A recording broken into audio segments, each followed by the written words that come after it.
Deus, nosso Pai, que sois todo poder e bondade, dai força àquele que passa pela provação, dai luz àquele que procura a verdade. Ponde no coração do homem a compaixão e a caridade. Deus, dai ao viajor a estrela guia, ao aflito a consolação, ao doente o repouso. Pai, dai ao culpado o arrependimento, ao espírito a verdade, à criança o guia, ao órfão o pai.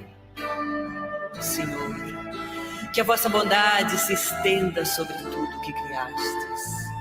Piedade, Senhor, para aqueles que não vos conhecem, esperança para aqueles que sofrem. Que a vossa bondade permita aos espíritos consoladores derramarem por toda parte a paz, a esperança e a fé. Deus, um raio, uma faísca do vosso amor pode abrasar a terra. Deixai-nos beber nas fontes da vossa bondade fecunda e infinita, e todas as lágrimas secarão, todas as dores se acalmarão. Um só coração, um só pensamento subirá até vós, como um grito de reconhecimento e de amor.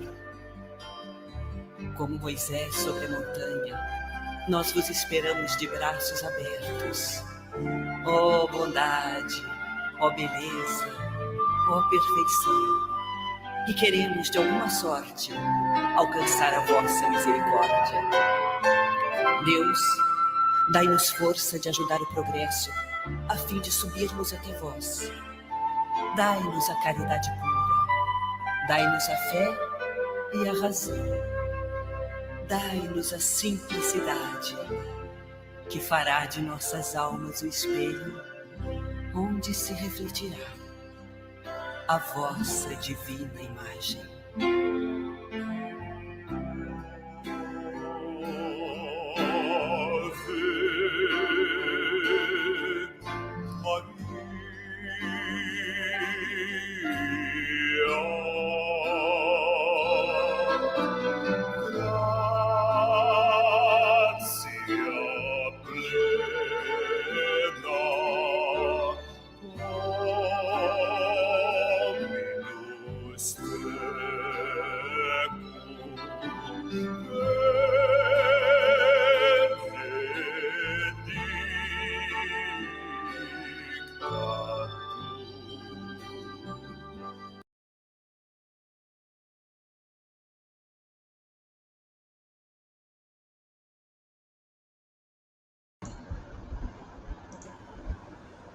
Oi, Guilherme, boa noite a todos. Boa noite a meus queridos irmãos e amigos do Centro Espírita, amigos do bem. É com imensa alegria que a gente está aqui nessa live com vocês hoje. Espero que puderem contribuir com a divulgação da doutrina espírita. Obrigado, Guilherme. Bom, Guilherme, primeiro, obrigado por ter aceitado o convite de estar com a gente hoje à noite, conversando, né? Nós havíamos conversado fora do ar, esses dias antes da gente fazer, de um assunto que gera uma curiosidade muito grande, faz parte dentro da doutrina, mas ainda muito desconhecido, né? Muito superficial, ainda muito no fenômeno, sem o devido estudo ou aprofundamento em relação a isso. Para a gente começar o bate-papo, eu queria que nós conversamos agora um pouquinho a livros, né? Do Psicografias Casos Investigados e esse novo Vida Além da Vida, né? Queria que você comentasse um pouquinho, porque fala, né? Dos dois livros já fala sobre as cartas e tudo mais, e queria que você contasse um pouquinho, para depois a gente bater um papo, desse trabalho de pesquisa, de investigação, realmente dessa preocupação com a parte racional das psicografias, né? Que a gente sabe que tem todo um apelo emocional, mas que você tem esse cuidado, essa preocupação de aprofundar e trazer isso para o racional, para o lógico, e não só no superficial, né? É verdade. A psicografia é um dos tipos de mediunidade, e no ano de 2015 para 2016 foi quando eu me interessei mais pelo assunto e resolvi, então, mergulhar de cabeça na pesquisa. E durante esse período, nós tivemos contato com mais de 30 médiuns de psicografia aqui no Brasil e também fora do Brasil. E lançamos em 2017 o primeiro livro, que foi Psicografia Casos Investigados, que logo esgotou e a gente teve que fazer um segundo livro, que é esse aqui, que é o Vida Após a Vida, que é uma obra mais abrangente, está na editora La Chatre, do nosso querido Pedro Camilo. E, ao todo, nós chegamos a investigar mais ou menos 250 casos de psicografia que foram trazidas através das mãos de vários médiuns. E tivemos que escolher 7 casos para colocar nesse livro. Então, foram 5 casos do médium Orlando Noronha, que você conhece muito bem, do Newton Souza, do Ceará, e do Alaú Borges, de Uberaba. Então, assim, eu cito muito esses 3 médios, porque, como estão no meu livro, eu me sinto mais à vontade em falar. É porque a mediunidade, às vezes, o médium está ali desenvolvendo o seu trabalho com seriedade, aquele seu trabalho com dignidade, mas, às vezes, alguns irmãos trilham outro caminho. E aquele fenômeno, ele deixa de ter aquela veracidade, né? Então, eu costumo dizer que os meus médios que eu conheço, eles não são médios, eles estão médios. Então, hoje, a gente teve também o prazer de encontrar alguns irmãos que trilharam outro caminho, que eram médios, que tinham mediunidade, que, de alguma forma, por alguma circunstância, hoje são mais anímicos do que médios. E outros que se passaram por médios.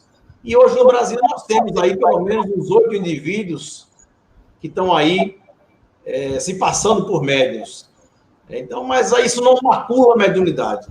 Como o advogado charlatão, ele não macula o direito, né? Os outros advogados, porque como o padre pedófilo também não macula a bonita imagem da Igreja Católica, como o pastor protestante que fica com o dinheiro do dízimo também não macula a imagem da Igreja protestante. Isso aí é uma falha da natureza humana. Então, dentro da mediunidade, nós também temos alguns indivíduos também aí mistificando. Eu costumo dizer que existem 3 tipos de médiuns. Tem um médium que é médium, o médium que está ali fazendo seu trabalho sério, o médium que está médium, vamos dizer assim.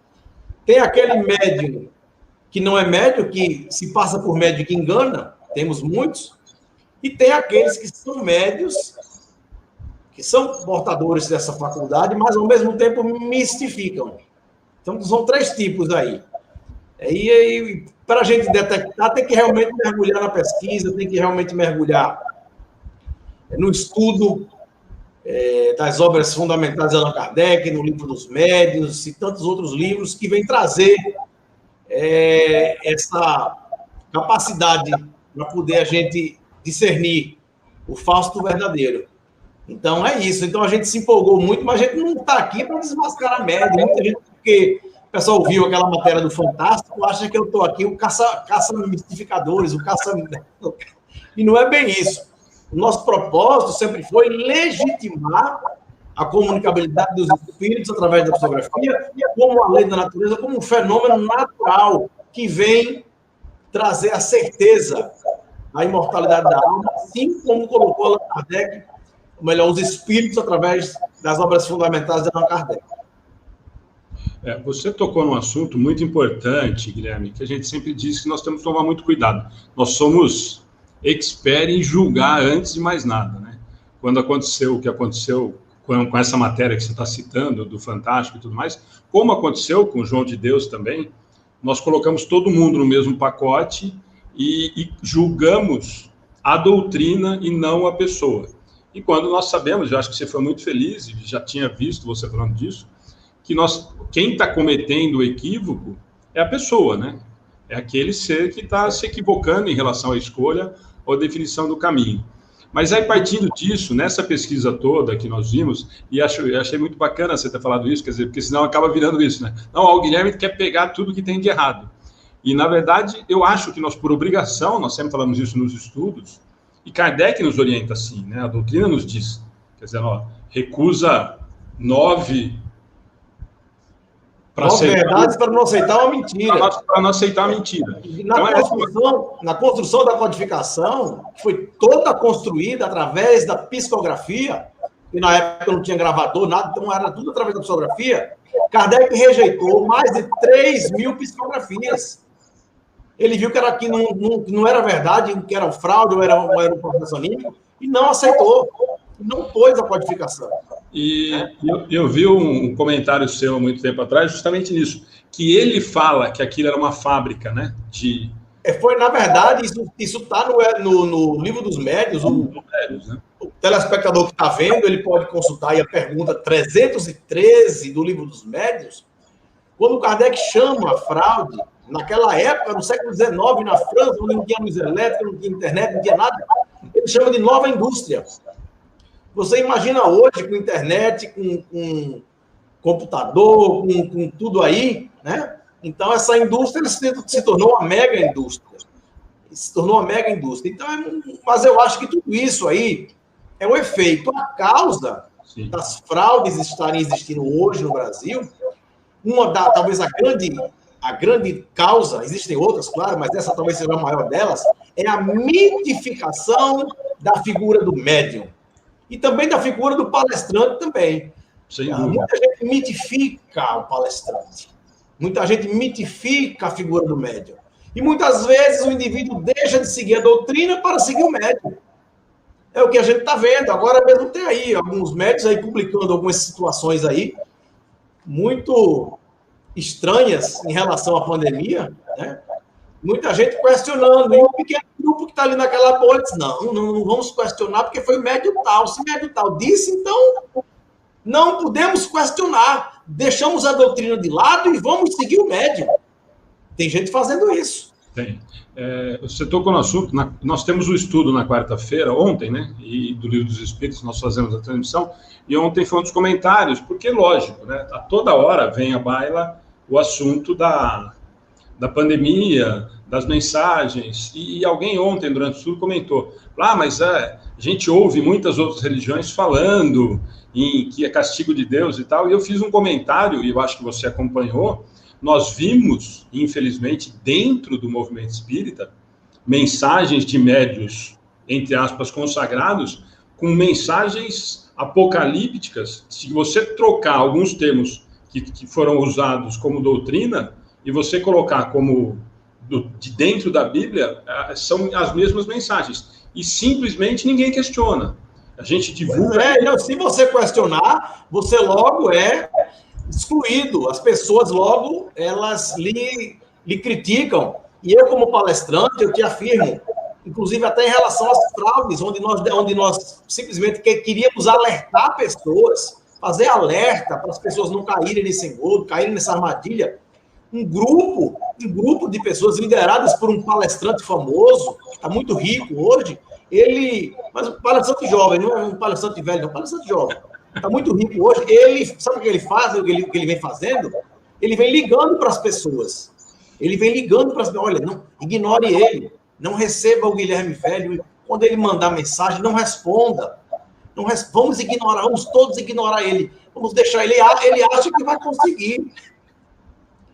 E eu estou escrevendo um livro quando eu estou narrando isso tudo, entendeu? E eu vou citar quem é o indivíduo. Mas por isso que eu estou te falando, nós sentimos, infelizmente, né, Guilherme? E por isso e aí você tocou no assunto que eu acho muito importante na questão da pesquisa e da preocupação, na verdade, da gente tirar essa ideia de caça às bruxas, e eu não acho que seja... Eu acho que quando a gente questiona, e a doutrina nos orienta nesse sentido, né? De nós questionarmos, de nós duvidarmos, inclusive, questionar a própria doutrina. Né? Os espíritos de Kardec nos deixam muito claro isso. Então, exatamente. Quando a gente fala sobre isso, eu imagino que não seja uma questão de caçar bruxa, nada. Eu acho que é uma questão que nós trazemos sempre para a realidade, para o racional, para algo que nós consigamos trazer para o mais próximo possível que a gente consiga comprovar. E que mas tem uma coisa que é importante a gente frisar. A grande maioria das lideranças espíritas, a grande maioria dos pensadores espíritas, dos pesquisadores, a grande maioria apoiou apoiou o que nós estamos fazendo, que é mostrar, levar a verdade, levar o esclarecimento para as pessoas. Agora, um pequeno grupo da ala religiosa, porque hoje nós sabemos que o movimento espírita tem várias alas hoje. Então, a ala religiosa, eu não estou dizendo que é toda a ala religiosa, não. Mas um pequeno grupo dentro da ala religiosa, não vamos falar de fraude, não, porque isso pode atrapalhar, colocar o espiritismo em desestruturações, não vamos fazer isso, não. Quer dizer, não é maldade deles, é excesso de zelo. Entendeu? Então, o que acontece? Quando um falso advogado é pego, se passando por advogado, a OAB, o que é que ela faz? Ela denuncia e o falso advogado vai preso. Quando alguém se passa por médico, o CRM vai e denuncia, ele vai preso. Quando o padre era pego em pedofilia, antigamente, quando ele era pego em pedofilia, o que a igreja fazia? Punia? Não. Ela transferia ele para outra igreja. Então, essa ala mais religiosa, uma parte dessa ala mais religiosa, se comporta como os religiosos, porque todos nós somos oriundos das igrejas, viemos de lá. Sim. Então, copiamos aquilo que a igreja faz. Não, isso a gente não pode falar, porque... Olha, para você ter uma ideia, nós fizemos um trabalho bem interessante lá em São Borja, no Uruguaiana, lá no Rio Grande do Sul. E aí, depois de um tempo, alguns desses supostos médiuns que estavam aí fraudando, começaram a ir lá no Rio Grande do Sul, que é um estado rico, que vende muito livro, e é disso que eles vivem. E aí, o que acontece?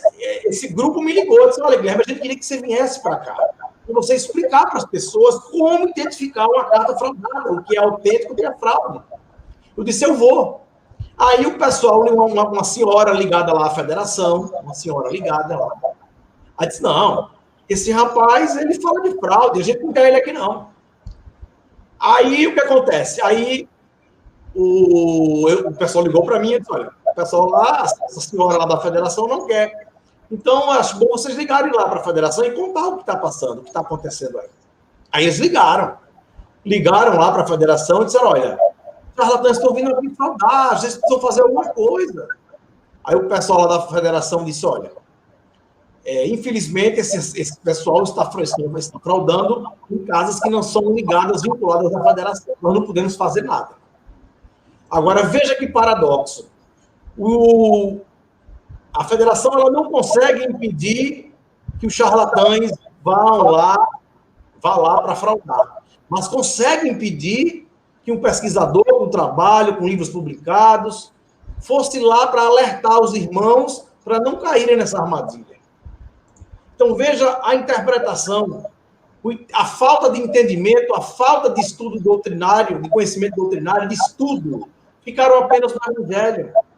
Esqueceram de ler as outras obras fundamentais, porque são desconhecedores do que o codificador determinou e orientou como agir diante da fraude. Ele escreveu quase 2 capítulos só falando das fraudes, só orientando os espíritas como agir diante da fraude. E eles não querem, se comportam literalmente como evangélicos. Eles abrem lá a codificação, o evangelho, mas não, isso aqui a gente segue, não, isso aqui não. E tem um médium de cultura mediúnica que, conversando comigo, ele disse, não, meu irmão, nós temos que perdoar, temos que deixar isso para lá, não podemos, vamos perdoar, vamos deixar ele fraudando aí mesmo. Temos que, olha, no Evangelho está escrito, temos que perdoar. E está lá escrito, ai, daquele que fizer o escândalo. Aí eu me virei para ele, eu não vou dizer o nome por questão de ética, eu me virei para ele e disse, irmão, olha, nós não estamos criando escândalo.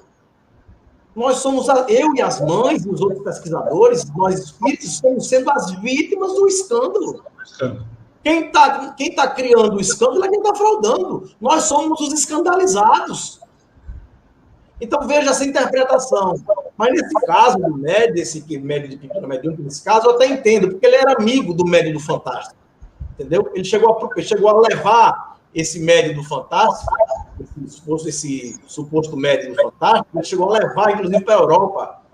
Então, assim, a gente até entende ele querer defender esse médio, mas o problema é que muita gente segue esse médium, né? Segue a figura do médium. Então, o que o médium diz, está dito. Quem vai questionar? Ninguém.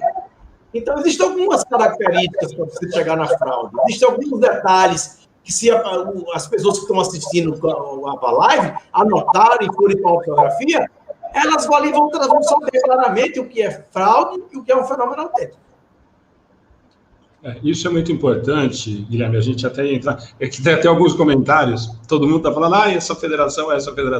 Eu não sei se ficou sabendo, ontem nós tivemos uma notícia, ontem não, na terça-feira, não sei se acompanhou, mas nós tivemos uma notícia muito triste, a Fergus, editora, que é ligada à Rádio TV Espírita lá, o Rafa, que está à frente, né, o Rafael Papa, nos mandou uma mensagem de que a Fergus, Federação do Rio Grande do Sul, através de um mandato, através de um documento judicial, pedindo para que eles retirassem a marca Fergus, e a justificativa é assustadora. A justificativa, e hoje ele postou o documento, de que isso poderia estar atrapalhando as vendas dos livros da Fergus, e que isso poderia estar prejudicando a arrecadação de lá. Então, por isso que as pessoas estão falando, meu Deus, as federações e tal. E eu não gosto nem de entrar muito nesse assunto de federação, porque senão vai tomar mais um processo, eu não aguento mais esses casos. E por isso que está todo mundo falando, é federação, e é nesse sentido. Mas falando você tocou no assunto agora em relação a gente começar a identificar, quando surgiu a matéria, a gente estava sabendo um pouquinho antes de surgir a matéria a respeito desse pseudo-médium e tudo mais, nós nos preocupamos, e aí vai muito de encontro com isso que você falou. Muita gente, e nós entendemos isso perfeitamente, que quando descobre que o médium, ou até então, o médium que tinha recebido uma carta de um ente querido, de um filho, de um pai, é uma fraude, é uma mentira, eu sempre digo nas minhas palestras que isso, você praticamente mata o filho de novo. Então, na verdade, você está brincando, né, entre aspas, com emoções muito sérias. Quer dizer, ninguém procura, e você mais do que ninguém, se nós sabemos disso, não são, a maioria que vão procurar as cartas psicografadas não são espíritas. Vão no momento de total desespero. Né? Para chegar numa casa espírita sem ser espírita, é um desespero absurdo para chegar lá. E quando eu descubro que aquilo ali é uma mentira, é um crime absurdo, porque para o pai, para a mãe, para o filho, eu estou enterrando meu filho de novo. Né? Na matéria do Fantástico, uma das vítimas fala isso, né? Ela fala isso lá. Mas o interessante, Alexandre, de tudo isso, é você convencer uma mãe dessa que recebe uma carta fraudada de que aquela carta é uma fraude. É muito difícil, porque a mãe ela se apega a qualquer coisa, é o auto-engano, é o fato de querer crer que a carta é autêntica. Então, quando você diz que o médium é um charlatão, o médium fraudou, as pessoas vão para cima de você dispostas a lhe matar. Pra você ter uma ideia, depois da matéria do Fantástico, eu tive que entrar com tive que processar 6 pessoas aqui em Recife, por ameaça, calúnia, difamação, 6 pessoas. E esse suposto médium lá do Fantástico entrou com 2 ações contra mim e perdeu as 2. E ele fala que eu entrei contra ele. É mentira, ele mente. Não entrei contra ele, não. Entrei com ação como um pedido de ouvida, pedido de explicações apenas, que era um pedido junto à justiça para que ele fosse lá. Ele não era nem obrigado a ir. Isso não é um processo. Eu entrei com pedido de explicações, para que ele me explicasse algumas situações aí que ele andava falando a meu respeito. Mas é isso. Então, é um processo muito difícil você ensinar as pessoas o que é uma fraude, o que é um fenômeno autêntico. E essa orientação de Kardec, nós temos que fazer isso. Mas só que as pessoas, elas preferem, elas acreditar naquilo que é mais conveniente para elas. E olha, para você ter uma ideia, teve casas espíritas aqui em Recife, uma casa espírita aqui em Recife, que esse suposto médium iria para lá para psicografar. Eu entrei em contato com o presidente da casa, era uma casa até que eu já tinha ido lá, eu mandei as provas das fraudes, mandei tudo, o cara viu tudo. Disse, eu não acredito em você, não acredito no médico. Pegou o material que eu enviei para ele enviou tudo lá para o médico me processar. Estava tudo lá no processo. O cara é presidente de casa espírita. Veja a que ponto chegou a falta de conhecimento doutrinário. Então, a figura do médium, ela exerce uma ascendência imensurável. Você não tem como avaliar. Só sabe quem tá ali confrontando como eu confrontei. A autoridade do médium é algo que é muito difícil. Você pega aí o que você quiser. Se você falar uma coisa e o médium chegar do lado e falar outra, o seguidor, o fiel, vai seguir o médium. Não vai seguir o pesquisador, não vai seguir o palestrante, ele vai seguir o médium. Então, é um processo complicado. Né? Então, eu acho que a grande causa, como eu falei anteriormente, é a idolatria. A idolatria de médiuns e de palestrantes. Palestrantes, sim. Tem muitos palestrantes que colocam a sua opinião pessoal bem distante daquele ensinamento de Kardec, e as pessoas deixam de seguir Kardec para seguir um palestrante. Né? E isso é muito sério. É muito sério. Tanto que esses palestrantes, alguns deles, eles estão fazendo essa campanha. Por quê? Porque eu falo o que eu penso. E o Espiritismo nos dá essa liberdade de nós podermos expressar o nosso pensamento. Eu não sou o dono da verdade, não quero que ninguém acredite em mim, mas é importante que cada um coloque o que pensa. Eu não saio uma linha de Kardec e desafio alguém aqui a mostrar que o que eu estou falando vai de encontro com o que Kardec ensina. Então, eu acho que é isso que nós temos que fazer. Voltar mais para Kardec, sair um pouco do misticismo. Né? Então, você quer saber como identificar a fraude? Eu ensino, é fácil, não é difícil. Você comentou, antes da gente entrar nessa questão, que eu quero muito que você fale disso, porque eu sou extremamente suspeito, viu, Guilherme? Porque eu recebi 3 cartas da minha mãe, e quando fui receber, fui para justamente ver aonde que estava o erro, enfim, avaliando muito, sou extremamente cético em relação a isso, precisei de muita insistência para me convencer de que aquilo era verdade, então eu sou prova viva disso. Mas antes da gente entrar nisso, você tocou num assunto muito importante, que é essa idolatria que nós criamos, e nós sabemos disso, e temos falado disso há muito tempo. Pandemia, graças a Deus, melhorou muito. Eu acho que vai ter uma mudança muito grande com relação a isso. Tem tido já, né? Abrindo espaço para muita gente boa e nova para estar expondo a doutrina espírita.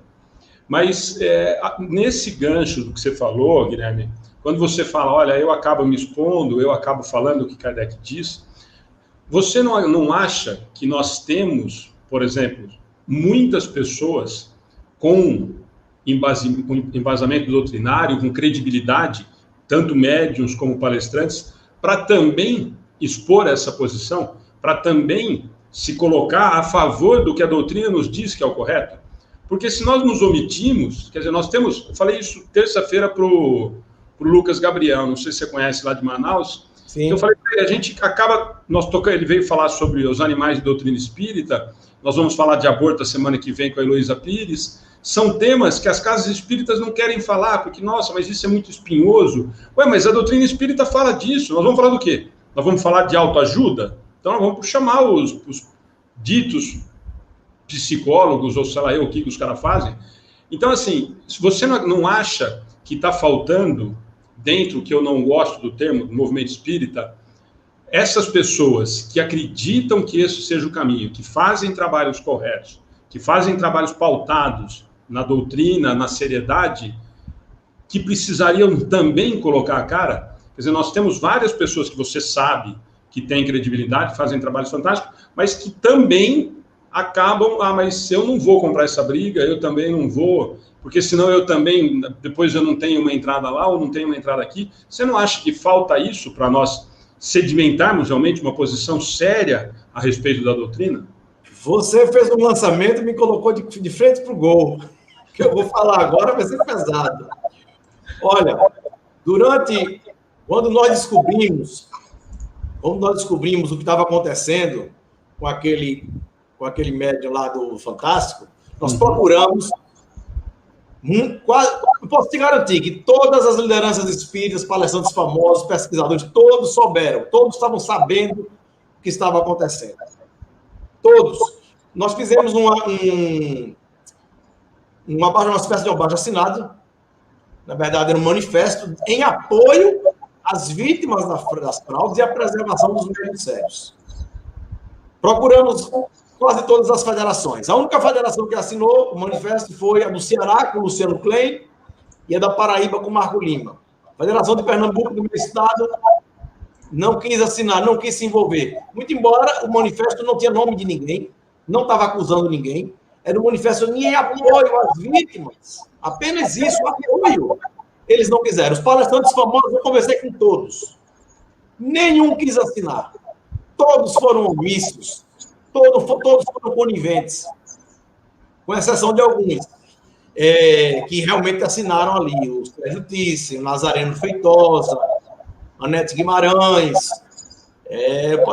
Eu fico até com medo de esquecer algum nome, mas teve muita gente que assinou. Várias federações fora do Brasil, o pessoal do Japão assinou, o ex-presidente da Federação Espírita dos Estados Unidos. Então, muita gente assinou. Pra você ter uma ideia da omissão desse pessoal, esse palestrante que eu venho falando aí, que anda fazendo essa campanha para me boicotar, eu descobri que um outro suposto médium, sem ser esse do Fantástico, um outro, iria fazer uma matéria para uma televisão. O canal de televisão, todo sábado de manhã, iria apresentar um programa falando cada sábado de uma religião diferente. Quando eu fui ver, esse suposto médium iria falar como representante do espiritismo. Só que esse rapaz responde a 5 inquéritos por estelionato e teve 2 mandatos de prisão decretados. E eu sabia que ele coletava informações das redes sociais. E aí eu juntei todo o material, todo o conteúdo probatório, enviei para esse palestrante famoso, porque ele tinha um bom acesso ao canal de televisão. Enviei para ele lá, para que ele, de alguma forma, pudesse evitar do indivíduo ir lá enganar o espiritismo. Mandei tudo para ele. Sabe o que ele fez? Nada. Nem respondeu. Então, foi aí que eu descobri, Alexandre, que os interesses eram outros. Os interesses eram outros. Eu até gosto do trabalho dele, as palestras, muito do que ele produz, mas isso vem em segundo plano. Existem interesses escusos. Porque nós, espíritas, somos apenas 3% da população. O cara está aí ganhando dinheiro, realizando palestras em todos os lugares, palestras profissionais da área dele, ganhando aí 10, 12 mil por palestras, né, fazendo aí quase 300 palestras por ano. Se ele for uma empresa dessa lá, a probabilidade de um indivíduo ser católico, ser protestante é infinitamente maior do que ser espírita. Então, aí o cara vai se posicionar como espírita, aí a turma vai dizer, opa, esse cara aqui não quero um espírita aqui não. Então, tanto que antigamente ele usava no perfil dele palestrante espírita, hoje não tem mais. Então, a palavra espírita foi tirada. Né? Então, você vê que existem outros interesses. Eu estou falando de um, mas são vários. Só que ninguém tem a coragem de chegar e falar. Ninguém tem coragem de falar. Todo mundo tem medo. Por isso que eu sou mais temido do que querido. Você tem uma ideia? Esse palestrante procurou os médios, meus amigos médios, procurou pesquisadores renomados, pesquisadores que são amigos, que é meu amigo, inclusive, ele procurou esse pesquisador, procurou outras pessoas. Isso tudo vai estar no meu livro, porque eu vou contar tudo. Eu vou contar tudo isso aí. Inclusive, para não dizerem que eu estou querendo fama, porque eles saem dizendo, não, o Guilherme quer fama, ele quer aparecer. Toda a renda do livro vai ser doada. Vai ser 100%. Eu vou escolher uma instituição e vou doar tudo. Eu não quero nada, mas a verdade ela vai ser dita. Todos os omissos, todos aqueles que eu procurei e que foram covardes, quiseram ter caridade para com as mães enganadas, para com as pessoas enganadas. Vamos colocar, porque é preciso. É preciso que haja realmente essa situação para que as pessoas entendam. As pessoas só vão entender o que está acontecendo quando elas souberem da verdade. E alguém tem que falar. Por isso que eu sou muito grato ao Marcelo Henrique, do Espiritismo com Kardec, todos que estão assistindo aqui, eu oriento vocês a seguirem esse canal, que é o que nós temos hoje de mais próximo do pensamento original de Allan Kardec. O Marcelo escreve... fez um manifesto, o Marcelo fez um manifesto em favor das vítimas das fraudes e da preservação dos médios sérios. O Marcelo é um parceiro nosso antigo. O Marcelo escreve na nossa página há 3 anos. Pois é. E o Marcelo realmente tem feito a diferença. Marcelo tem feito a diferença. E também o Marcelo também é muito mais querido, é muito mais temido do que querido, porque o Marcelo fala a verdade. Mas e é importante, nessa altura do campeonato, nós não calarmos. Temos que preservar a doutrina espírita. É na omissão dos bons que os maus prosperam. O mundo não é tão ruim quanto parece. É que o mal tem a ousadia para fazer o mal, enquanto o bom é tímido e acovardado. Então, essa é a proposta. Temos que rever muitas coisas. Temos que olhar o pensamento original de Allan Kardec. O espiritismo está sendo transformado num partido de crença. O espiritismo não veio à Terra para ser um partido de crença. Os espíritos não vieram através de Allan Kardec fundar uma religião, fundar um partido de crença. Eles vieram por quê? Vieram trazer um conhecimento novo para a humanidade. Conhecereis a verdade e ela vos libertará. Não mandou crer na verdade, mandou conhecer a verdade. Por isso, eu fiz esse questionamento, Guilherme, justamente por isso, porque nós tivemos alguns problemas já. Quando nós trouxemos aqui, o ano passado, quando começou a pandemia, nós fizemos alguns bate-papos com o pessoal de fora do país, e nós fizemos com o Charles Kempf, e o Charles fez algumas considerações muito fortes, muito contundentes, em relação ao movimento espírita brasileiro. E ele está certo. Eu estive com ele, conversamos mais de 1 hora a semana passada. E isso virou, e fizeram, editaram uma parte do vídeo, fizeram, e aí ficou realmente muito pesado. Até conversei com a pessoa que fez isso, falei, olha, põe o vídeo inteiro. E aí as pessoas, 1h30, as pessoas vão assistir tudo, e ninguém é bobo, cada um dá a sua opinião. E nós somos muito criticados em relação a isso, justamente por isso.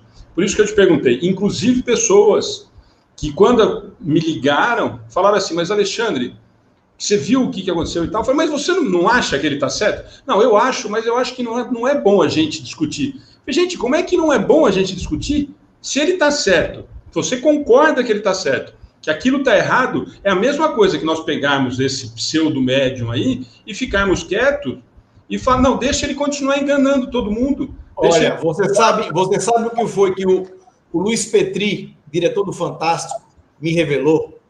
Ele me disse, Guilherme, se os ex-trabalhadores não tivessem denunciado, porque quem denunciou no Fantástico não fui eu, quem denunciou foram os ex-trabalhadores que conviveram com ele mais de 2 anos. Foram eles que foram na delegacia e fizeram a notícia crime, que ele foi investigado pela polícia por 6 meses. Aí, após a investigação, o delegado indiciou ele por estelionato e denunciação caluniosa. Eu acredito que não vai dar nada. Até agora o Ministério Público não se posicionou. Mas, enfim, o que eu quero dizer com isso é que nós procuramos todas as pessoas para que elas se posicionassem. Ninguém quis pôr a cara. Ninguém quis pôr a cara. Você vê, dos pesquisadores. Tem tantos pesquisadores aqui no Brasil, o pessoal passa aí o dia fazendo artigos na internet, colocando o Kardec disso, o Kardec deixou de dizer, tudo bem, é válido, claro, não estou desmerecendo não, mas um assunto desse aí é a maior mentira mediúnica do Brasil e ninguém disse nada. Olha, o Luiz Petri me falou, se os ex-trabalhadores não tivessem ido denunciar esse rapaz lá no Fantástico, o Fantástico teria feito uma matéria com ele, enaltecendo ele, porque ele, inclusive, chegou aí lá para ver o trabalho de perto lá.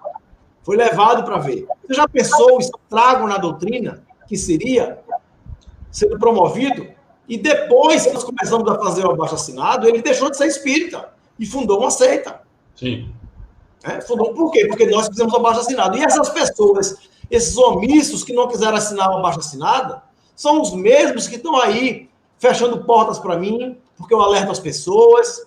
São os mesmos, esse Guilherme está desequilibrado, esse Guilherme está andando com a entidade das trevas, que é isso que eles falam.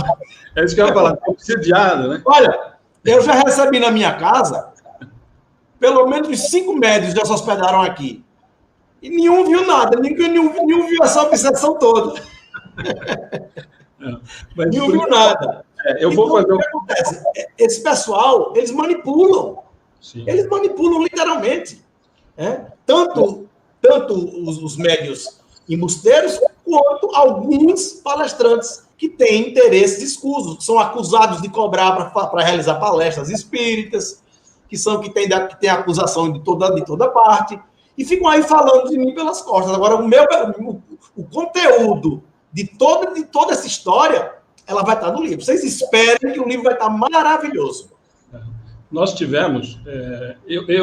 gente, deixa eu só explicar. Eu não falei com o Guilherme sobre isso que eu vou falar agora, mas... E também não sei se é a mesma pessoa, imagino que sim, pela descrição, mas há 2 anos atrás, 2 para mais, nós procuramos eu acho que é o mesmo palestrante, e a resposta que nós recebemos foi de que ele não fazia mais palestra em casa espírita. E a minha resposta é que eu sou meio delicado. A minha resposta, então, ele deve fazer palestra, provavelmente em circo, em alguma coisa do sentido, porque está escrito que ele é palestrante espírita. Se ele não faz... Não, ele tirou lá, só tem palestrante. Agora ele tirou, mas 2 anos e meio atrás ele fazia isso. Então, mas por isso que eu estou te dizendo, sabe, Guilherme, eu acredito que essas pessoas, e nós sabemos que tem muita gente séria, que está fazendo um trabalho muito sério, que você, inclusive, cita e comenta, eu acho, a nossa opinião é de que essas pessoas dariam um respaldo, daria uma credibilidade para que nós realmente excluíssemos esse tipo de coisa de dentro do movimento espírita. Porque isso respinga em todos nós, gente. Exatamente, mas o problema, Alexandre, é que eles só querem o bônus. O ônus eles não querem. Esse mesmo palestrante que nós estamos falando, que você falou aí, durante o ano passado, eu estava com minha agenda muito corrida por conta das coisas aqui da minha empresa, e aí eu não estava com tempo para postar meus vídeos na internet. Aí eu convidei um amigo, um rapaz muito simples, trabalhador, super responsável, aqui de uma cidade do interior, aqui de Pernambuco. Eu perguntei se ele podia fazer esse trabalho para mim, eu iria pagar ele, para ele tomar conta da minha rede social. Ele disse: olha, Guilherme, eu aceito, mas eu fico um pouco constrangido. Eu disse: por quê? Não, porque em 2015 eu pedi, tem um palestrante, esse palestrante tem umas palestras muito boas e tal, e eu queria que postasse as palestras dele no meu canal, porque eu tenho um canal que eu também abordo espiritismo, abordo outras coisas, mas também abordo espiritismo, e eu vivo desse canal. E aí eu pedi, ele na época ele não era famoso ainda, estava começando e tal, e aí ele me autorizou, eu tenho autorização dele, aí eu comecei a divulgar os vídeos dele. Aí ele ficou famoso, aí ele foi para a televisão, ficou famoso, e aí deu strike no meu canal, e eu perdi, meu canal saiu do ar. Eu tinha quase 350 mil seguidores, e eu tirava de 2.000 a 3.500 reais por mês, era aquela minha renda, eu vivia daquilo. Eu entrei em depressão, fiquei acima de uma cama, cheio de dívida. Se ele tivesse me procurado e tivesse dito para eu tirar, eu tinha tirado os vídeos. Mas ele denunciou o vídeo. Eu, particularmente, não acredito que ele tenha feito isso. Mas ao o staff que está em volta dele, a agência de publicidade foi lá e tirou. E o cara tinha autorização. Então, você vê, o canal é monetizado. O cara está lá divulgando palestras espíritas e ganhando dinheiro. Quer dizer, é lamentável uma coisa dessa. E todo mundo sabe. O pior não é isso. Eles sabem tudo que se passa, a turma que está dentro da bolha, mas ninguém, são os hipócritas. Eles falam, sabem, faz de conta que não tem nada. Tem médium famoso que vive da mediunidade, que vive, está aí, está desfrutando aí, que vive, e ninguém fala nada. Não é médium de psicografia, não, viu? É outro tipo de mediunidade. Vai estar no livro também. Tem um capítulo especial só com ele.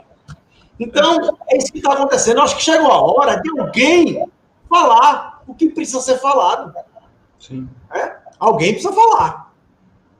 Os pesquisadores têm medo. Ninguém quer falar. Tá aí. Tem 8 fraudando. Eu já mandei material desses 8. Mas todos esses pesquisadores, ninguém fala nada, nem respondem. O único que está aí também lutando pela verdade nas pesquisas, desmistificando, é o Clóvis Nunes, que foi o único pesquisador que, após a matéria do Fantástico, foi lá na internet me dar apoio. Porque não teve um pesquisador de ir lá, eu sendo atacado por fanáticos, seguidores, não teve um pesquisador para entrar lá e deixar um recadinho, dizer: olha, o Guilherme Velho está certo. Não teve um. E todos sabiam que era fraude. Todos. É lamentável. É lamentável. Mas por isso que eu te perguntei. Agora, muita gente fez esse comentário um pouquinho antes, mas esse assunto, claro que eu acho que é extremamente importante, por isso que eu fiz a pergunta, porque eu realmente acredito que essas pessoas precisariam se posicionar, nos ajudariam muito, né? Ajudaria, na verdade, nos ajudaria não, ajudaria a doutrina espírita a não cair, e é o que eu sempre digo, quando se fala de uma fraude, é a doutrina espírita, gente, ninguém ainda se tocou disso. Isso respinga nos sérios, nos mais sérios, nos menos sérios, nos trambiqueiros, em todo mundo. É a doutrina espírita que é manchada. Até que se prove o contrário, e isso demora muito tempo e a gente sabe. Mas aproveitando isso, Guilherme, esse trabalho todo que você fez das cartas, né, os 2 livros, esse segundo, você fala das cartas e tudo mais, e você comentou. Quando nós recebemos uma carta, e posso dizer por mim e todas as pessoas que a gente sabe que recebe, normalmente fragilizadas, emocionalmente abaladas, e muitas das cartas que a gente vê por aí, antes de mais nada, quer dizer, primeiro você, para fazer esses 2 trabalhos, foi pautado em cima de todo o trabalho de Chico, só para que talvez quem não saiba, o Guilherme faz todo esse trabalho das cartas psicografadas em cima do trabalho de Chico, para depois desenvolver os outros, ele já pegou alguém que realmente não tinha muito risco, né? Para depois a gente trazer para os normais. Quando nós recebemos isso, Guilherme, e você com certeza presenciou e vem sentindo isso na pele, muitas informações que vêm são genéricas. E às vezes vem um nome ou vem uma determinada informação que remete ao ente desencarnado. Para você transformar isso depois numa mentira é muito difícil, como nós falamos agora. Quer dizer, eu estou carente, eu estou indo buscar, se eu vou numa casa espírita, se eu vou numa sessão de psicografia, eu estou indo na esperança de receber alguma informação, mesmo que eu não acredite, mas eu me convenci, estou no desespero e vou. E quando eu recebo, eu não quero largar mais aquilo. Aquela carta passa a ser a minha nova esperança, minha nova expectativa de realmente esse ente querido estar em contato comigo. Como é que nós podemos, Guilherme, e essa é uma preocupação que nós temos aqui no Amigos do Bem, quando nós conversamos, as pessoas nos procuram, muitas pessoas nos procuram, querendo saber de trabalhos, então nós indicamos sempre algumas pessoas que nós sabemos que o trabalho é sério, pautado na doutrina, no trabalho correto, sem muita fantasia, sem muito oba-oba. Como é que nós podemos orientar as pessoas, por exemplo?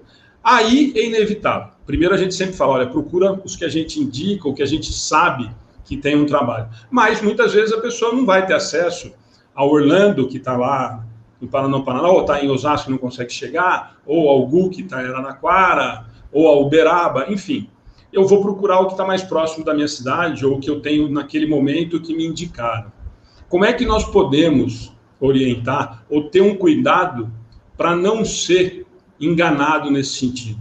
Quais são os cuidados básicos que a gente tem que ter para que a gente olhe para aquela carta e fale assim, opa, peraí, essa informação ela é realmente muito precisa e muito particular, tá bom. Ou não, por mais que eu esteja emocionado, e num primeiro momento, claro que a gente não consegue fazer essa reflexão, mas depois de 2, 3 dias a gente já tem condição.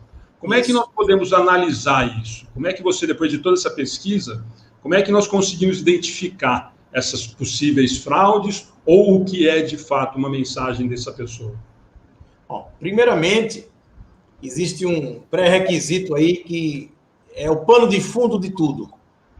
É procurar saber quem é o médium. É a primeira coisa. Procurar ver se ele já foi pesquisado. Já foi pesquisado. O Orlando Noronha já foi pesquisado. O Newton Souza já foi pesquisado. Por vários pesquisadores. O Alain Borges já foi pesquisado. Newton Stuck, aí, São João do Rio Preto, já foi pesquisado. Então, é importante você saber se o médium já foi pesquisado, e saber se foi uma pesquisa séria. Por quê? Porque os médiuns autênticos, eles aceitam ser pesquisados. Já o médium charlatão, ele não topa pesquisa. Ele diz que o trabalho dele não é para ser pesquisado, é um trabalho para levar consolo, de que o mentor dele não deixa, a mentora não deixa, então ele não topa pesquisa. Tá? Então, esse é o primeiro ponto, saber se vai pesquisar. Outra coisa também, tem os médicos charlatães, muitas vezes eles dizem, não, eu quero ser pesquisado, eu quero. Aí vão para a pesquisa, quando chega 2, 3 dias antes, acontece alguma coisa, morreu algum parente, tem uma desinteria, e não vai para a pesquisa, não vai. Eu conheço vários casos. Então, procure ver se o médium já foi pesquisado. Procure ver, porque o médium autêntico, ele quer entender o que se passa com ele. Então, ele está aberto à pesquisa. Pra você ter uma ideia, a Faculdade de Medicina da Universidade Federal de Juiz de Fora, o NUPS, que é presidido por Dr. Alexander Moreira Almeida, ele publicou um artigo no final do ano passado, após 2 anos de estudo lá com 8 médios, eles fizeram uma pesquisa com 8 médios, e nenhum dos médios conseguiu produzir o fenômeno lá dentro. Então, ele publicou o artigo mostrando que os médios não conseguiram produzir nada. Então, eu particularmente acredito que essas 8 pessoas, esses 8 médicos que foram até Juiz de Fora se submeter a essa pesquisa, eles não sejam charlatães, eles sejam médios, ou pelo menos acreditam que sejam médios. E ali, muitas vezes, o processo anímico, o médico está ali achando que é espírito e é ele. Porque se o cara é charlatão, ele nem vai perder tempo de ir lá, porque ele vai saber que tu não vai descobrir. Então, saiu esse artigo com 8 médios, eles não dizem os nomes, né? Não dizem os nomes. Aí o Alexandre me procurou. Disse, Guilherme, eu queria que se você me pudesse me indicar aí 3 médios, agora você tem que garantir que eles conseguem produzir o fenômeno. Eu indiquei, eles foram, eu participei dessa pesquisa lá ao lado, lá, observando como observador, não como pesquisador, e eu soube posteriormente de informação extraoficial de que os médios conseguiram lograr êxito na pesquisa, os 3 médios, e que breve será publicado esse artigo. Então, isso mostra que o médium é autêntico. Eu indiquei os 3 porque eu sabia que os 3 eram autênticos, porque eu tinha pesquisado os 3.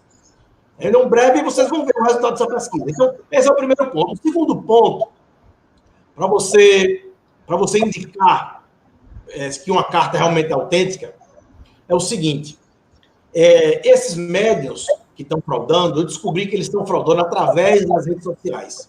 Muito embora existam outras formas de fraudar. Na entrevista, ali você faz uma leitura, você coleta, e você consegue obter muitas informações.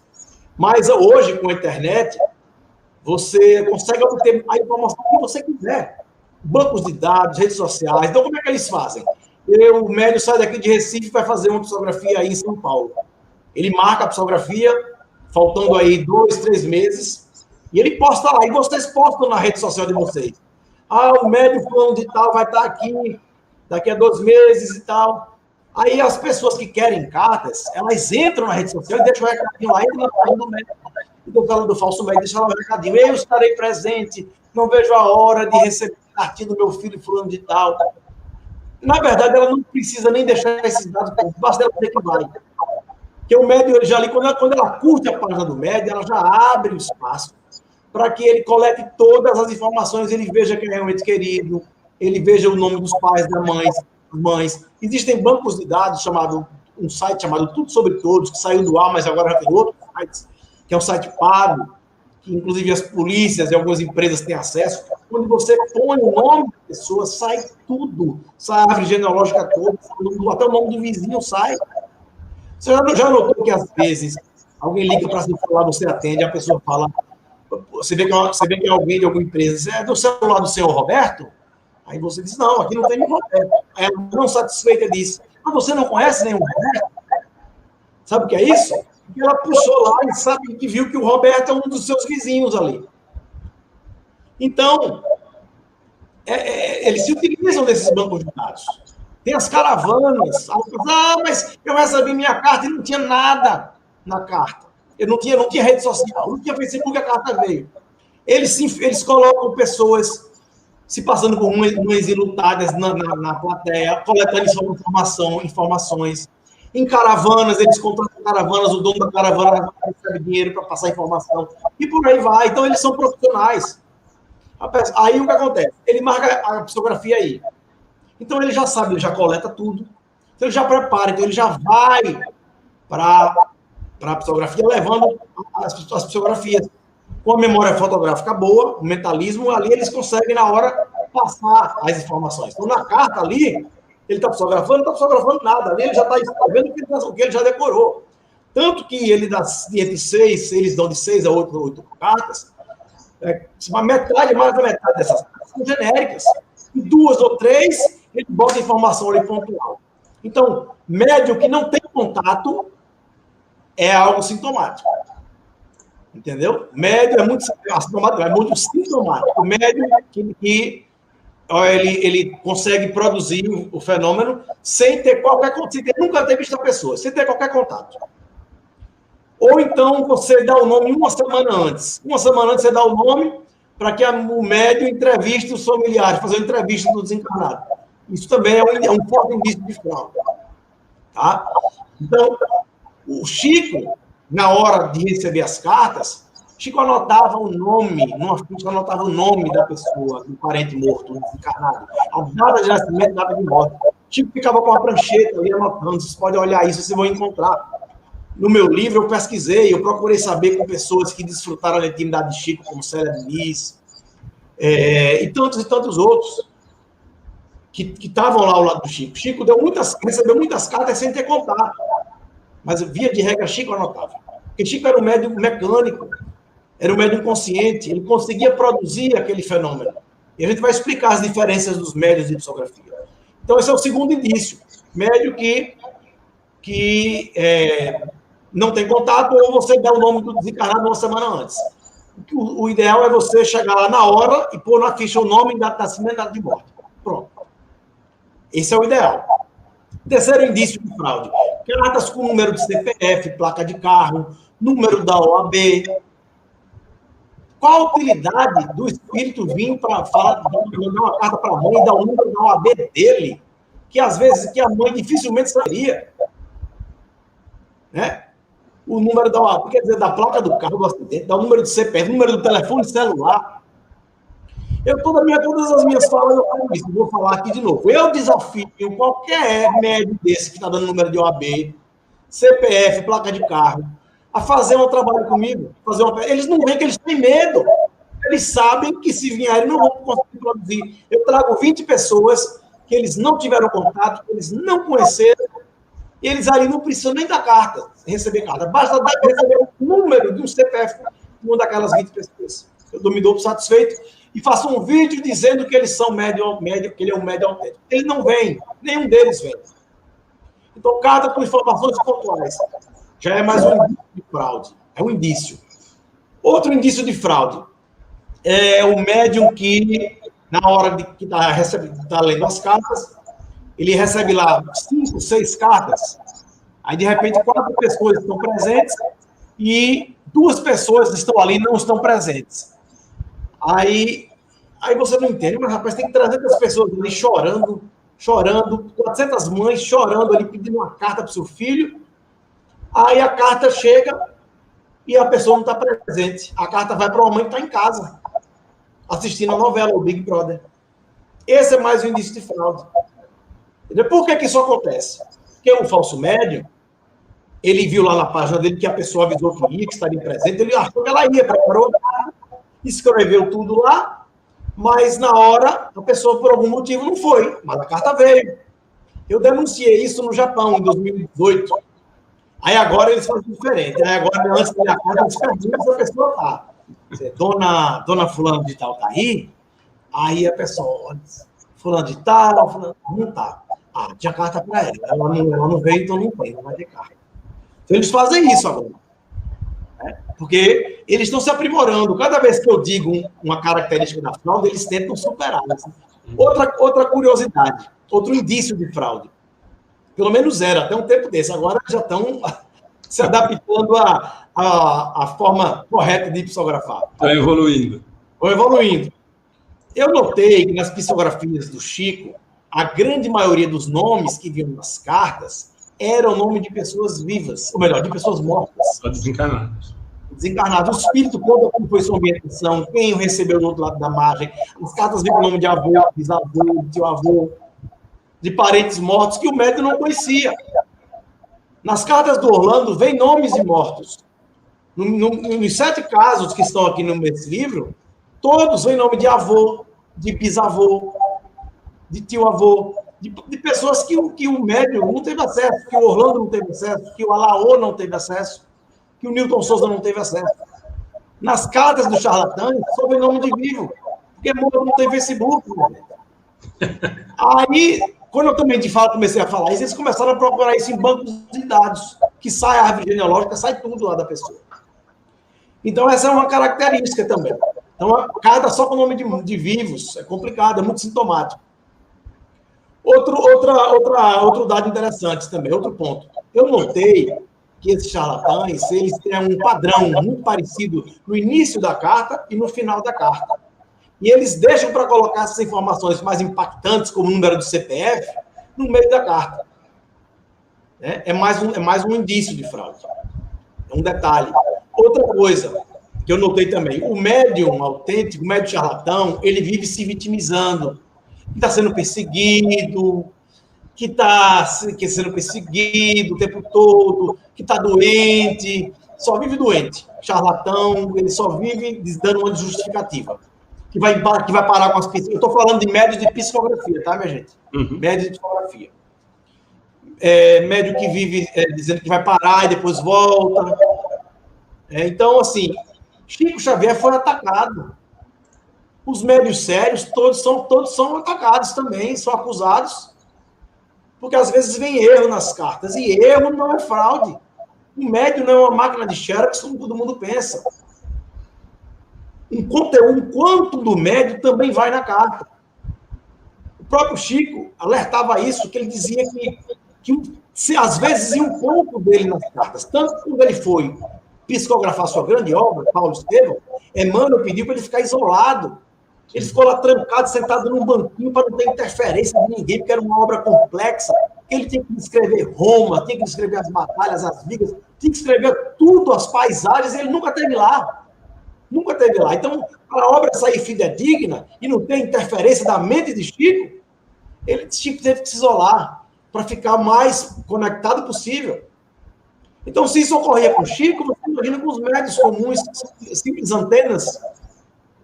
Então, as pessoas não entendem, acham que se vier um erro é fraude. Tudo que veio ali foi porque eu falei lá no meu contato com o médium. Olha, você pode até ter falado 6 coisas que veio nas cartas, mas teve uma 7ª que o médium não sabia, o fenômeno já se torna autêntico. Como é que ele ia saber aquela 7ª coisa? Então, é natural. Muito embora a maioria dos médios, eles não ficam fazendo anamnese. Muitas das vezes o médium está lá, você entra no acolhimento com a ficha, entrega na mão do médium, o médium segura a ficha ali, ele já começa a psicografia, ele olha para você e diz: quem é Dona Abigail? Você põe a mão na cabeça, meu Deus, é minha mãe que morreu. Então já começa ali. Com o Newton, eu estava ao lado dele num evento, entrou uma pessoa e na hora, quando o Newton segurou a ficha, colocou a ficha na mesa, de repente ele começou a pôr a mão no pescoço, ficou com a cabeça vermelha e disse: por que eu estou aqui sufocado? Aí a pessoa já virou: ai meu Deus, foi meu irmão que morreu enforcado. Quer dizer, ali que não funcionava, já um fenômeno de telepatia, na verdade, que ali é o pano de fundo de todas as percepções extrasensoriais. Ali no fenômeno de telepatia, ele já sente. Então, outro caso, ele disse: por que eu estou vendo uma piscina? Aí a pessoa diz: ai, minha mãe, meu pai morreu afogado numa piscina. Ele via a piscina. Outra vez, com o Orlando, ele segurou a ficha. Está no meu livro esse caso.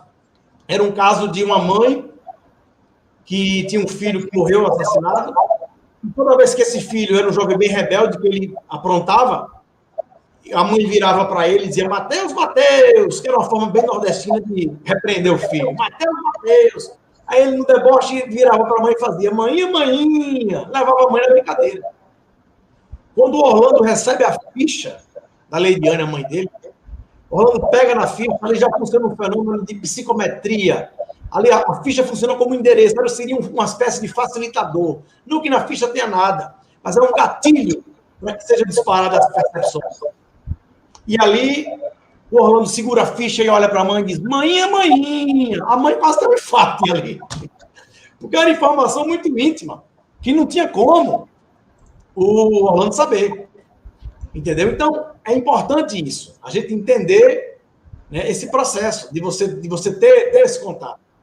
Você falou isso, só aproveitar, porque, inclusive, eu te falei que nós fizemos, além dos bate-papos com o Orlando, nós fizemos um videozinho muito curto, de uns 5 minutos, justamente, e foi na época, acho que 1 ano e meio, 2 anos atrás, que nós fizemos esse vídeo aqui, ele estava aqui na cidade, na casa de uma amiga, e nós resolvemos fazer justamente por isso, porque foi naquela época que deu todo esse problema com esse médium e tal, e muita gente questionava justamente isso. Por que então, muita gente aponta isso, né? Mas você recebe as informações lá. E o papel que, pelo menos dos que a gente conhece, que são sérios, todos trabalham exatamente assim. Olha, você dá lá o nome do ente querido, data de nascimento, data do desencarne, às vezes nem a data do nascimento, data do desencarne, e alguns que querem, por si só, colocam o motivo do desencarne.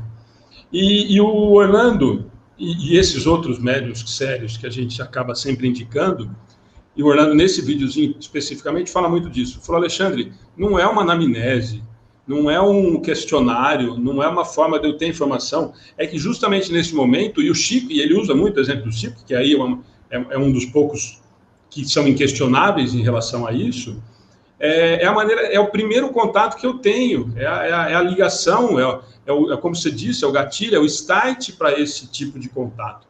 Então é importante que as pessoas entendam que muitas vezes, quando a gente ouve, e muitas vezes que querem denigrir a imagem, né, de novo eu falo que é por isso a importância de todo mundo se posicionar, de explicar, né, não é um questionário, não é uma ficha com informações, esses médios que nós estamos falando, que fazem trabalhos sérios, essas são as informações, e todos eles, em situações diferentes, pelo menos que eu conversei, e com certeza você também, é nesse sentido, todos seguem muito parecido e respondem muito parecidos esse posicionamento. Olha, é o primeiro contato que eu tenho. Às vezes eu já recebi, eu já sei que eu vou receber a carta a hora que eu peguei o papel. Eu não preciso mais falar, eu já sei o que recebi e aconteceu. Então é importante que as pessoas entendam, né? É importante também a gente explicar os 3 tipos de médios de psicografia, para que as pessoas entendam. Existem 3 tipos de médios de psicografia. Primeiro tipo de médium é o médium mecânico, como o Chico.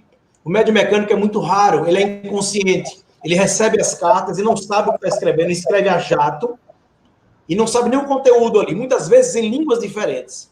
Aqui no Brasil, eu só conheço um médium de psicografia mecânica, que é o José Araújo, que é natural de Recife, mas mora em Blumenau. Eu nunca pesquisei o José Araújo, mas o Clóvis Nunes, nosso amigo, já pesquisou e garante ser um fenômeno autêntico. O José Araújo, inclusive, psicografou em idioma hindu, que até o alfabeto é diferente. E uma carta em francês, que quem leu foi o querido amigo Ney Prieto Pérez. Então, o fenômeno da mediunidade poliglota. Então, o médium mecânico é o único médium capaz de fazer isso. Ele é inconsciente, ele não sabe o que está ali. Outra coisa, o segundo grupo de médiuns são os médiuns semi-mecânicos, que aí se enquadra o Orlando Noronha, o Newton Souza, o Alaú Borges, o Newton Stuck, são médiuns semi-mecânicos. O que seria isso? Eles têm consciência do local, do ambiente que está ali. Eu muitas vezes eles estão lá psicografando, eu estou fazendo uma palestra ao lado, depois a gente conversa, comenta o que eu falei. Eles têm consciência da palestra. E ainda dá palpite na palestra, viu? Ainda dá palpite. Então, tem isso. Eles têm isso, certo? E o terceiro grupo são os médiuns audientes ou intuitivos. Aqueles livros de romance que vocês vêem na Casa Espírita, de Zíbia Gasparetto, aquela coisa toda, Violetas na Janela, em sua grande maioria, quase sua totalidade, são livros produzidos por mediunidades audientes ou intuitivas. Tá? Audientes ou intuitivas. Só que tem um detalhe aí. Os médiuns mecânicos e os semimecânicos, principalmente os mecânicos, eles, na sua grande maioria das vezes, são médiuns polígrafos. O que seria isso? Eles conseguem produzir a assinatura, muitas vezes, parecida com o espírito quando em vida. Algumas vezes, até a assinatura vem semelhante, vem muito parecida. Né? Tem vários casos que eu pesquisei da assinatura vir muito, muito parecida. Vi um caso no livro aqui do Alaô, que foi aí em São Paulo, no ano de 2001, na época de internet, não tinha Facebook, não tinha nem Orkut, não tinha nada. E a mãe veio e deixou a carta para a filha com assinatura tão igual, que foi na época do inventário. Ela, por curiosidade, pegou a psicografia, foi no cartório e lá autenticou, reconheceram no cartório a assinatura. Do ano de 2001, está no livro esse caso. É bem interessante. Então, os médiuns mecânicos e os semimecânicos, eles conseguem produzir isso, mais o mecânico, mas o semimecânico também faz. Agora, já os médiuns audientes ou intuitivos, ele é sempre monógrafos. Ali é a letra do médium, não é a letra do espírito. É a letra do médium que está ali. Ele nunca muda a caligrafia, é sempre igual. É sempre igual. Então, é muito importante você ver isso.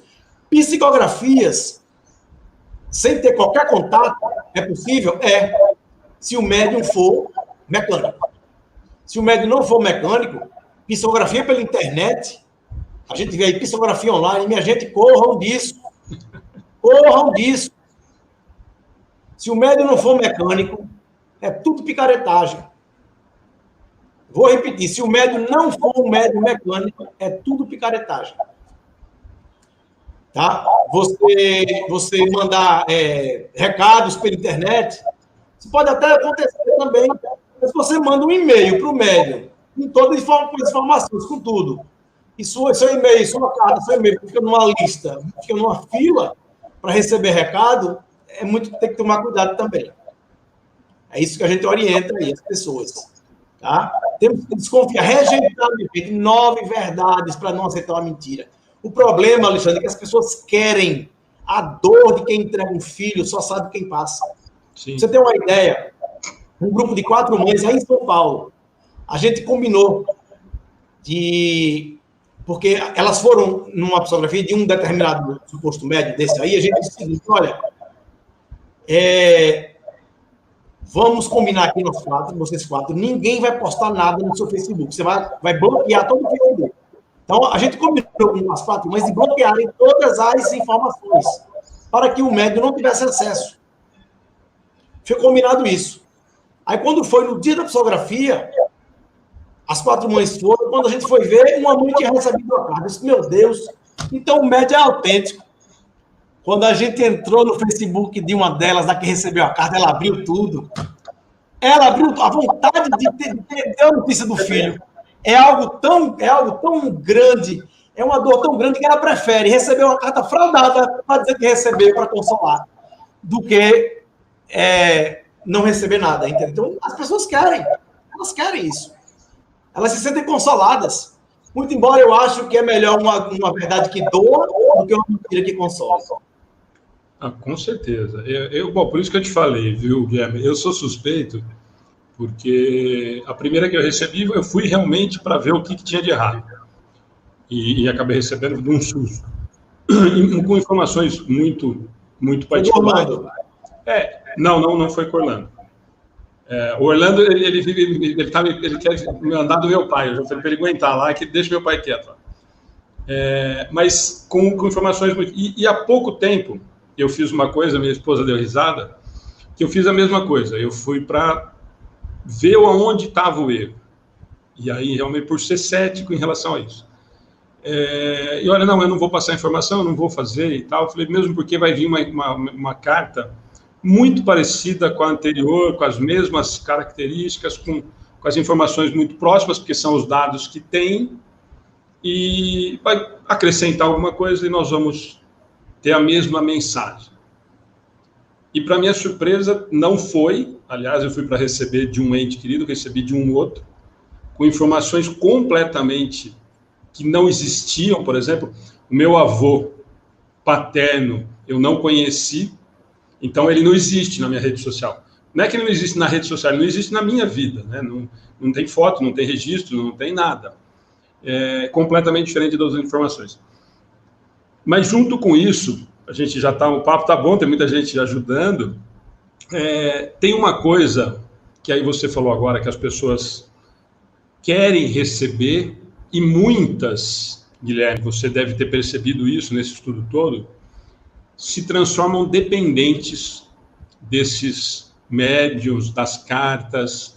E quando nós temos a informação da doutrina, que as cartas, que as mensagens, elas são recebidas, chegam até nós com o objetivo do consolo, mas que é para a coisa andar, para a coisa continuar. E o que nós vemos em algumas situações, e aí eu gostaria muito que você falasse por experiência desse estudo todo, quando dessa idolatria do médium, e às vezes, talvez até por inconsciência, o médium acaba fazendo com que essa mãe, esse pai ou esse filho se tornem dependentes. E eu fico assustado, e aí pode ser um equívoco meu, por ser cético em relação a isso, quando uma mesma mãe, ou o mesmo pai, ou o mesmo filho, recebe 25 cartas, que de vez em quando o médium fala assim, olha, eu vi a sua filha no dia do aniversário dela, ela apareceu para mim, e ela estava vestida assim, estava com bexigas e não sei o quê. Isso me assusta um pouco, porque foge, de novo, na minha visão de doutrina espírita, do objetivo dessa comunicabilidade dos espíritos com a gente. Se ela é para um consolo, para que as coisas andem, eu gostaria que você falasse disso para mim. Quer dizer, eu, Alexandre, devolvi um filho para a realidade espiritual e, num período de 2 anos, eu recebo 25 cartas desse meu filho.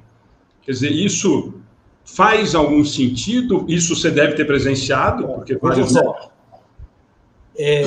não é comum, mas não quer dizer que não quer dizer que não seja possível, entendeu? Eu conheço casos de cartas de espíritos que entrou numa sintonia tão afinada com o médium que ele conseguiu produzir até mais do que isso, cartas autênticas.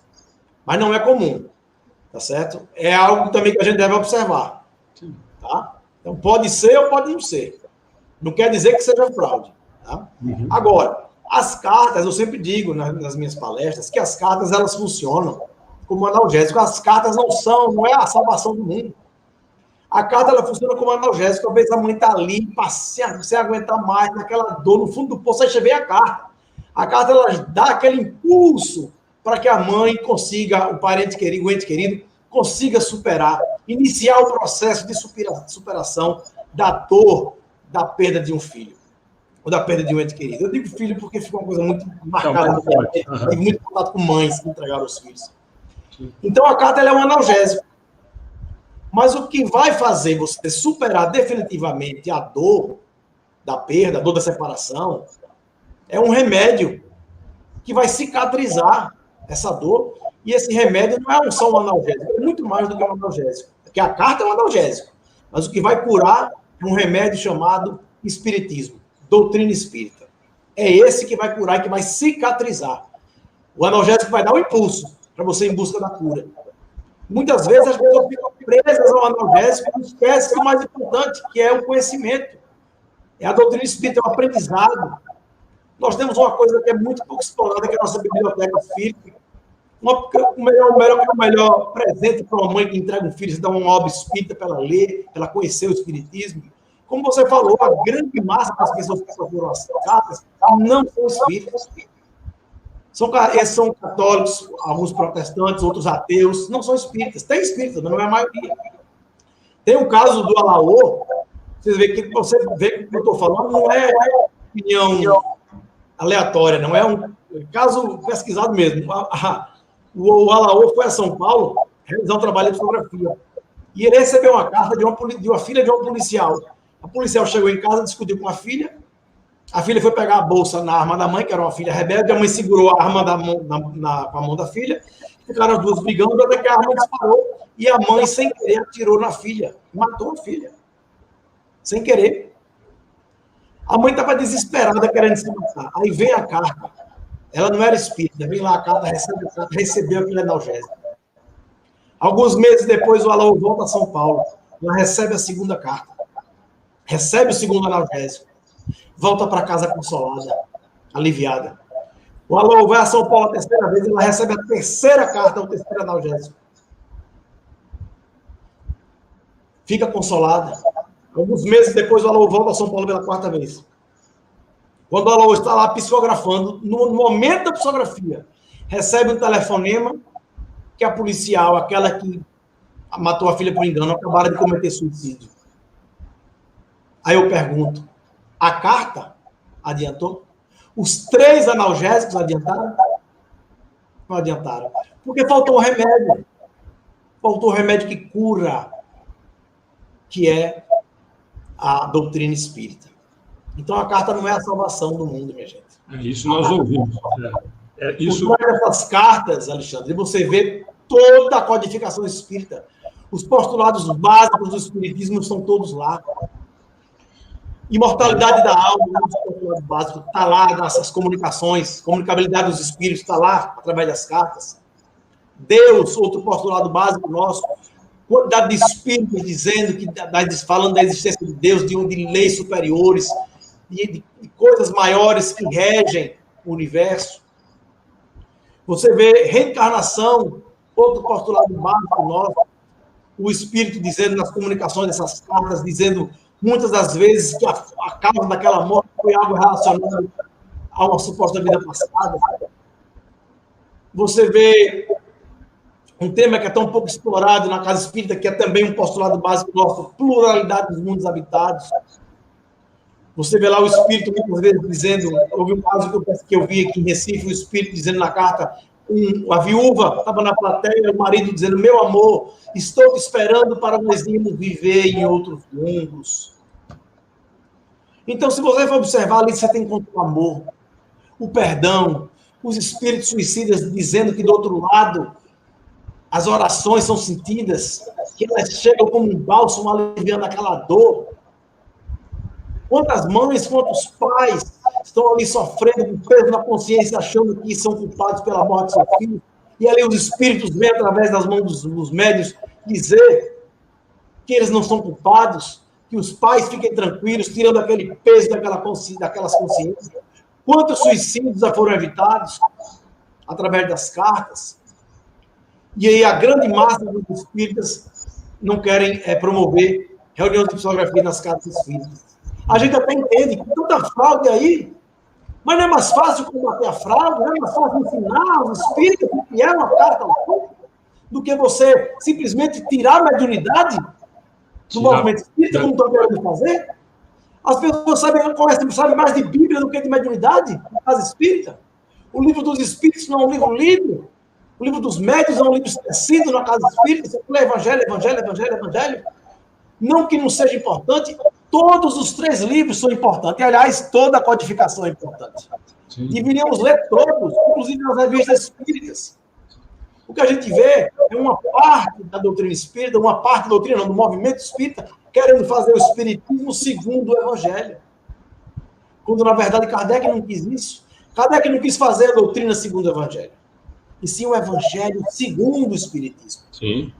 Tanto que ele não escreveu o espiritismo segundo o evangelho, ele escreveu o evangelho segundo o espiritismo. Por quê? Porque o espiritismo, porque o evangelho pelo evangelho, não explica o espiritismo. Mas o espiritismo explica os evangelhos. As concepções espíritas, elas são maiores do que as concepções evangélicas. Então o evangelho tem que ser segundo os postulados da doutrina. O evangelho tem que estar segundo os postulados da doutrina. E muitas vezes as pessoas querem fazer o contrário. Querem perdoar o charlatão. Não vamos perdoar, vamos deixar continuar ele fraudando. Sabe o que essas pessoas confundem, irmão? Elas confundem tolerância evangélica com conivência criminosa. Sim. Perfeito. Kardec orienta, ele traz na pergunta 317, ele trouxe essa pergunta e colocou lá. Podem consultar, queridos irmãos. Pergunta 317, Livro dos Médiuns. Quando um médium for apanhado em manejos fraudulentos, para me servir de uma expressão tanto trivial, com a boca na botija, esse médium deverá ser desmascarado. Isso se torna um dever para todo espírita e espiritualista. Kardec manda desmascarar o charlatão. Sim. Só que a maioria dos espíritos não sabe. Kardec não foi tolerante com a fraude. E uma das razões, foram várias, mas uma das razões que o espiritismo tem entrado em declínio, tem desaparecido do planeta, foi justamente isso, foram as fraudes nascendo com muita confusão na França. E aí chega a moderna parapsicologia, explicando os fenômenos na construção da mente, desmascarando picaretas, charlatães e embusteiros. Temos que ter esse critério, minha gente. Sim. Temos que ter o bom senso. Temos que ter o discernimento. A Jussara fez uma pergunta que acho que a hora que eu falei que eu sou cético, Jussara, não é que eu sou cético em relação à comunicabilidade dos espíritos. Eu sou cético em relação à autenticidade. É essa preocupação que nós estamos discutindo aqui. Kardec era cético quanto à autenticidade, tanto que rejeitou mais de 3 mil. Nós não podemos, o que nós estamos discutindo, quando eu digo que eu sou cético, é nesse sentido, é que eu não consigo, é meu. Aliás, por isso que eu vim parar na doutrina espírita, de que eu não consigo ficar no o mistério da fé. Uma pessoa como você dificilmente vai cair numa fraude, porque você realmente vai lá fundo pesquisar para ver. E é o que todo espírita deve fazer.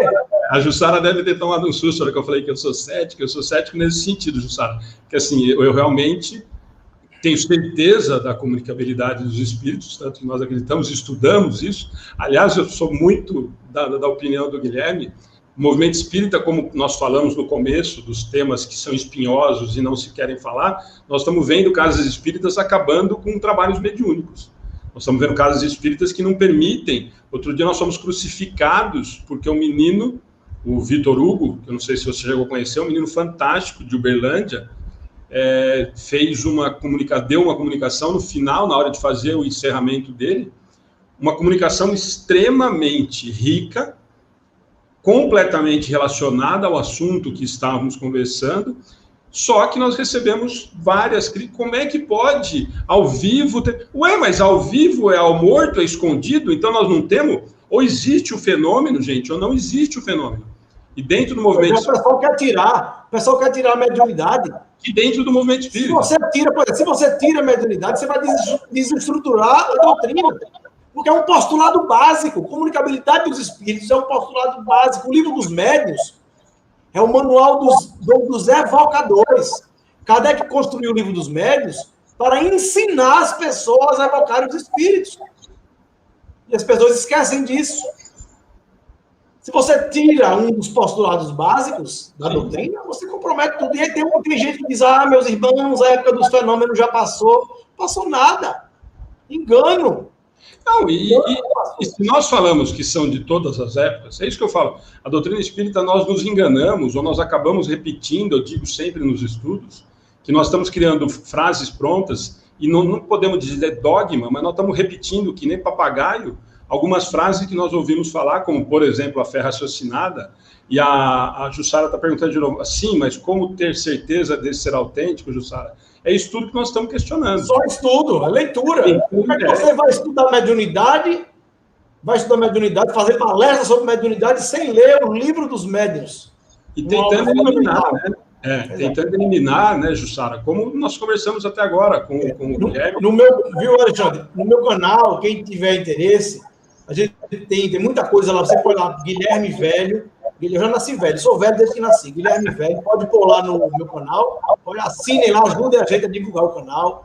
Lá vocês vão encontrar uma entrevista que eu dei lá pro programa do Amaury Júnior. Foi muito boa. Aliás, dei 2 entrevistas lá do programa do Amaury. Foram 2 entrevistas. E, ultimamente, Alexandre, eu tenho levado esse conhecimento para fora da casa espírita, que é isso que nós devíamos fazer. Sair da timidez, tirar esse conhecimento e levar para as universidades, levar para as escolas, levar para o nosso cotidiano, para o nosso dia a dia. Nós estamos precisando fazer um incêndio de iluminação de consciências e muitas vezes ficamos lá com a velazinha no pirizinho ali, ó, a nossa timidez.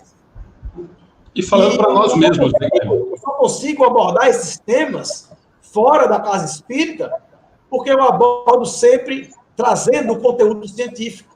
Eu fiz palestras em universidades, como a Universidade de Suzuka, no Japão. Estivemos lá no centro de convenções, fizemos um seminário de mais de 3 horas, porque 90% eram japoneses, com tradução simultânea. Nunca ouviram falar em espiritismo, a gente estava lá fazendo esse trabalho. E aí, na Universidade da Ilha de Maui, no Pacífico. Então, sempre na ONU, por 2 vezes, tivemos participando de eventos de espiritualidade na sede da ONU, em Nova York. Então, é importante a gente tirar o espiritismo da casa espírita. Chegou a hora, nós somos os trabalhadores de última hora. Precisamos fazer esse trabalho, essa missão é nossa. Entendeu? É isso que eu penso. Perfeito. Bom, Guilherme, eu prometi para o Guilherme que era 1 hora, nós estamos a 1h30 batendo papo, e o papo está tão bom que nós vamos acabar passando. Quem quiser pode me adicionar lá no Instagram também, velho.guilherme, pode chamar para conversar, eu converso, eu não sou chato não, tá? Pode chamar lá, a gente bate papo no YouTube e no Instagram.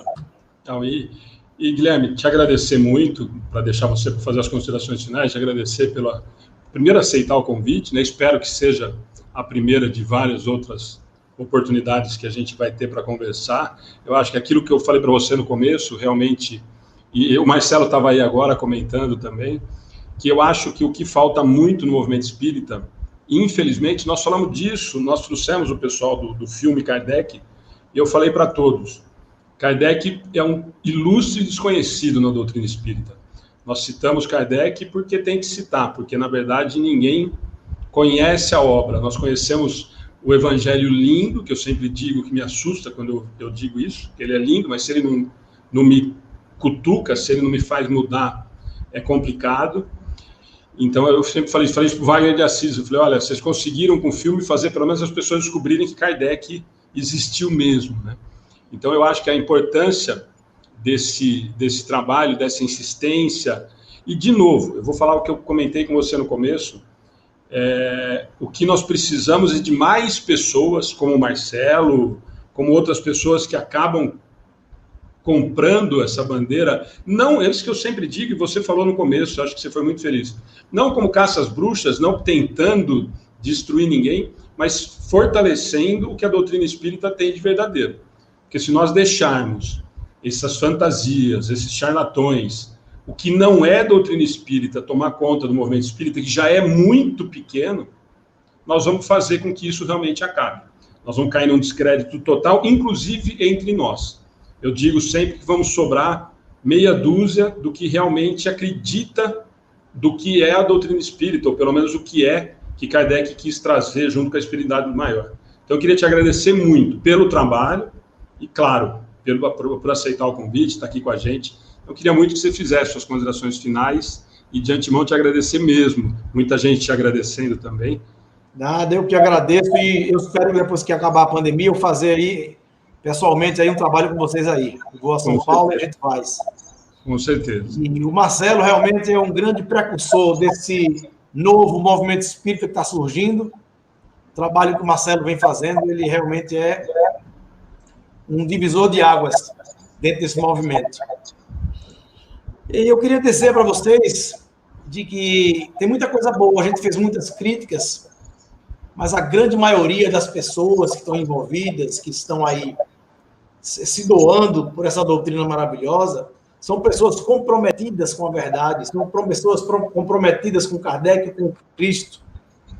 Não vamos desanimar por conta de alguns poucos charlatães ou charlatões, ou vamos desanimar por alguns palestrantes que se tornaram ricos, foram projetados pela doutrina espírita e que hoje estão aí combatendo quem está tentando levar esclarecimento para as pessoas. Isso é uma minoria.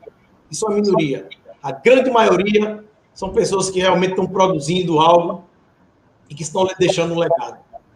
E eu quero agradecer a oportunidade e eu quero mandar um recado para aquela mãe, para aquele pai, para aquela pessoa que perdeu um ente querido, que ela tenha certeza de que não existe a Deus. O que existe realmente é um até logo. Muita luz e muita paz. Obrigado, Guilherme. Gente, boa noite a todos. Obrigado pela companhia. Depois se inscrevam no canal. O Wagner já falou que se inscreveu lá no seu canal. Participem, ajudem a divulgar. Vamos divulgar o que tem de bom acontecendo, gente. Boa noite, Guilherme. Boa noite a todos. Valeu.